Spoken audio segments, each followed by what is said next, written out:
اور ہمارے عدالتوں کا کیا حال ہے؟ ہمارے خود چیف جسٹس صاحب کہتے ہیں، میں ان کی بہت عزت کرتی ہوں، کہ جو ہماری نچلی عدالتیں ہیں وہ تو گھبراتی ہیں ضمانت دینے سے بھی۔ اور سپریم کورٹ کا کیا حال ہے؟ ابھی جج صاحب ریٹائر نہیں ہوتے ہیں، چاہے وہ ایودھیا معاملہ میں جنہوں نے فیصلہ دیا ہو، چاہے ٹرپل طلاق ہو، چاہے ڈی مانیٹائزیشن میں ہو، ابھی وہ ریٹائر نہیں ہوتے ہیں تو ان کو گورنر بنایا جاتا ہے، ان کو راجیہ سبھا ممبر بنایا جاتا ہے، ان کو کچھ اور بنایا جاتا ہے، تو پھر جوڈیشری رہی کہاں؟ اس ملک کی طاقت کیا ہے؟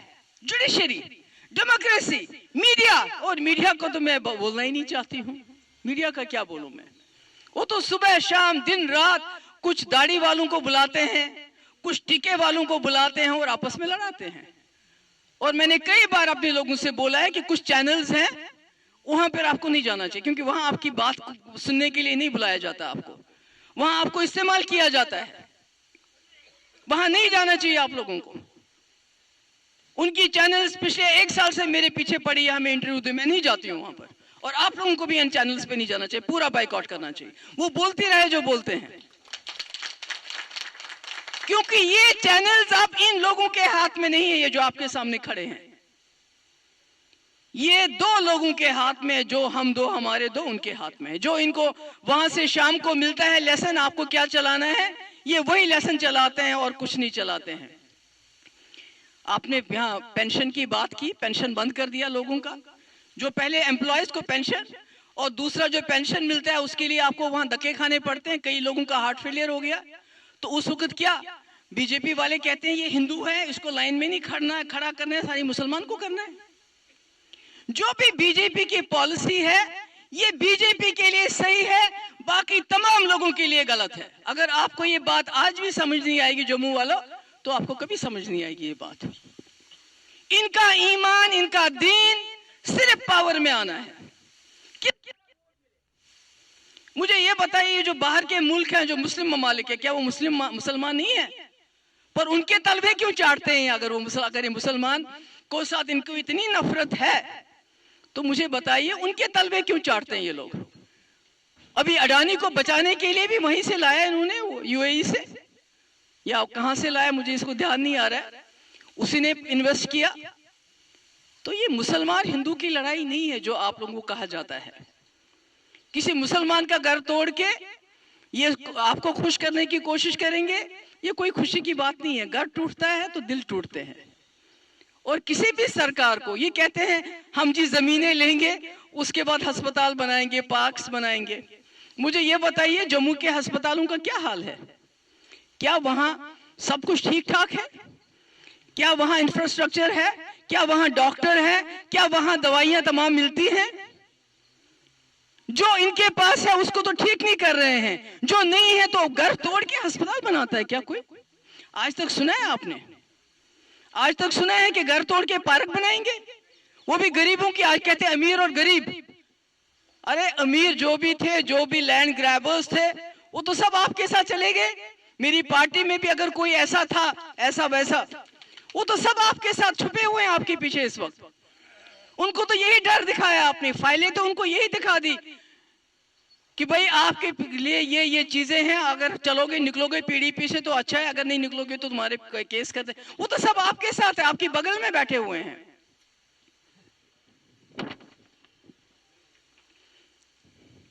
اس لیے میں آپ سب سے یہ کہنا چاہتی ہوں کہ جو میرے ورکر ہیں، مجھے آپ پہ فخر ہے جو جموں کے خاص کر ہمارے ورکر ہیں، ان مشکل حالات میں آپ ہمارے ساتھ چل رہے ہیں، مگر لوگوں کو سمجھاؤ، کہیں اتنی دیر نہ ہو جائے کہ پھر آپ کتنے بھی ہاتھ پاؤں مارو کچھ نہیں لگے گا۔ جو سب سے بڑا دشمن اس وقت اس ملک کا ہے وہ یہ جماعت ہے جو 1947 سے پہلے انگریزوں کے ساتھ کھڑی تھی، اور آج بھی وہ صرف اپنے ساتھ کھڑے ہیں اور ملک کے خلاف ہیں۔ مجھے یہ بتائیے یہ کون سا، مجھے سمجھ نہیں آتا یہ کون سا کہتے ہیں نا بہت ہی مضبوط ہماری لیڈرشپ ہے۔ کون سی مضبوط لیڈرشپ ہے؟ ارے چین نے تو 2000 سکوائر کلومیٹر آپ کی زمین لے لی، آپ نے تو منہ سے اف تک نہیں کی، چین ہی نکلتی ہے۔ بنگلہ دیش میں حالات خراب ہو گئے، وہاں پاکستان نے برا سلوک کیا اپنے لوگوں کے ساتھ، حالانکہ وہ مسلمان تھے، وہ بھی مسلمان تھے، اور اندرا جی نے بنگلہ دیش کو آزاد کروا دیا. وہ تو ہماری زمین نہیں تھی پر آزاد کروا دیا ہے.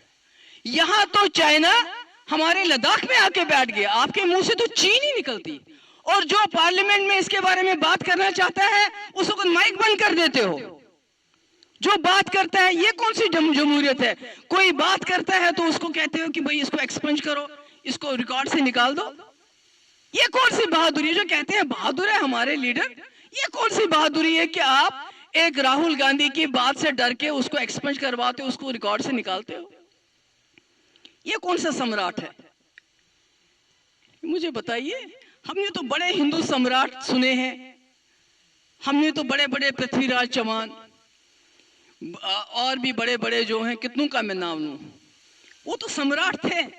مگر ایسا سمراٹ نہیں دیکھا جو چین نے 2000 اسکوائر کلومیٹر پہ قبضہ کیا اور سمراٹ کے منہ سے چین تک نہیں نکلتی. آج لداخ کے لوگ جموں میں بیٹھے، دلی میں بیٹھے ہیں، وہاں کا گورنر تبدیل کیا گیا. جموں کے لوگوں سبق سیکھو اس سے. جب وہ اکٹھے ہو گئے کرگل اور لیہ کے لوگ تو ان کو گورنر تک چینج کرنا پڑا. مگر جب تک کشمیر کے لوگ اور جموں کے لوگ الگ رہیں گے. مجھے یہ بتائیے سب سے زیادہ خریداری جموں میں کون کرتا تھا؟ وہ مسلمان ہوتے تھے نا. مسلمان کے روپے میں کوئی الگ شکل ہوتی ہے کیا؟ گاندھی جی کی فوٹو ہوتی ہے نا اس میں بھی، ہاں اس میں بھی گاندھی جی کی فوٹو ہوتی ہے. تو یہ جو ہندو مسلم کا انہوں نے جموں میں یہ بنایا ہے، یہ فساد کھڑا کیا ہے، اس سے باہر نکل آؤ. خاص کر جوانوں سے، جموں کے نوجوانوں سے میں کہنا چاہتے ہیں جو اس وقت زیادہ تر ڈرگ ایڈکشن کے شکار ہوئے ہیں. یہاں مفتی صاحب نے 3 سال سرکار بنائی، ہزاروں کی تعداد میں رہبر تعلیم ٹیچر لگے، اس میں ہندو نہیں تھے کیا؟ مجھے بتائیے. اگر کہیں مسلمان لگا پر اس میں تو ہندو زیادہ لگے. تو انہوں نے کیا کیا؟ رہبر تعلیم ہو، رہبر زراعت ہو، جو بھی ہو، رہبر کھیل ہو، وہ تو مفتی صاحب نے کیا. انہوں نے کیا کیا مجھے بتائیے. اب تو 5 سال سے یہ ڈائریکٹلی رول کر رہے ہیں. بتائیے کون سی نوکریاں ملی؟ ہاں کہیں اگر ملی تو کہیں باہر سے. ہماری ریت باجری وہ بھی باہر جاتی. پہلے ایک ایسٹ انڈیا کمپنی ہوتی تھی، اب ویسٹ انڈیا کمپنی آ گئی ہے. کہاں سے آئی ہے آپ کو معلوم ہے، مجھے نام لینے کی ضرورت نہیں ہے. ٹھیکہ ہو تو ان کو، منرلز ہو تو ان کو، باجرے ہو تو ان کو، شراب کے ٹھیکے ہو تو ان کو. نوکریاں جہاں جہاں ہوتی ہے آپ دیکھیے، جو ہمارے سینٹرل ڈپارٹمنٹ ہے، سینٹرل گورنمنٹ کی ڈپارٹمنٹ ہے، اس میں دیکھیے جو بھی بھرتی ہوتی ہے باہر سے ہوتی ہے، یہاں کا کوئی نہیں جاتا اس میں. تو اس میں ہندو مسلمان کہاں سے آ گیا؟ مجھے بتائیے آپ، اس میں ہندو مسلمان کہاں سے آ گیا؟ یہ جو اس وقت بیوقوف بنا رہے ہیں ہندو مسلمان کے، ابھی الیکشن جب آئے گا پھر وہی ہوگا.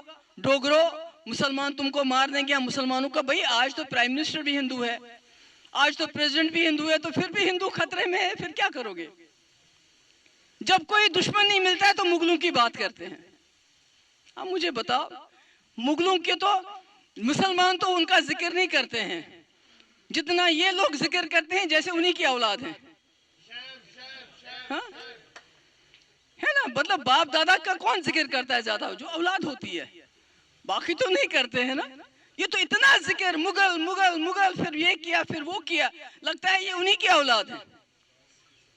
اور شاید جب آزادی کی لڑائی لڑ رہے تھے تو تب شاید یہ انگریزوں کے ساتھ ملے ہوئے تھے، شاید ان کے ساتھ بھی، کیونکہ انگریزوں کے خلاف تو کچھ نہیں بولتے ہیں. اب جب BBC کی فلم آئی تو انگریزوں کے خلاف ہو گئے، کیونکہ اس نے فلم جو تھی وہ سچ بولتی ہے. تو اس لیے میں آپ سب کی شکر گزار ہوں کہ آپ لوگ آئے. میری گزارش یہی ہے، ڈر کے نہیں، سینہ تان کے جاؤ. ہمیں جموں کے لوگوں کے، میں ووٹ کے لیے یہاں نہیں ہوں، میں کرسی کے لیے یہاں نہیں ہوں، مگر اگر اس ریاست کو بچانا ہے، اس ملک کو بچانا ہے تو شروعات جموں والوں آپ کو کرنی پڑے گی، کیونکہ آپ ہی.